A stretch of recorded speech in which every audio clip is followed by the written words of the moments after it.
ఆడు ఆడట్లేదు కానీ అదే ఆడుతుంది. వీడు గప్ చిప్గా కూర్చున్నాడు. మనిషి ఉండాలి ఆడికి. నువ్వు దిగమ్మా. అపర్ణ వణికేస్తున్నావు, దిగి వాటర్లోకి దిగిపో.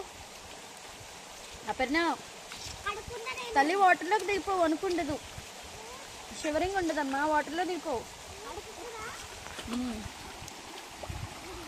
బయట ఉంటేనే చలేసి వస్తుంది.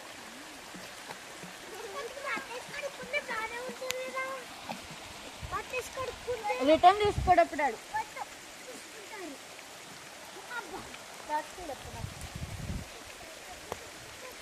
తెలివి. ఆగు, ఏమైనా వస్తాను.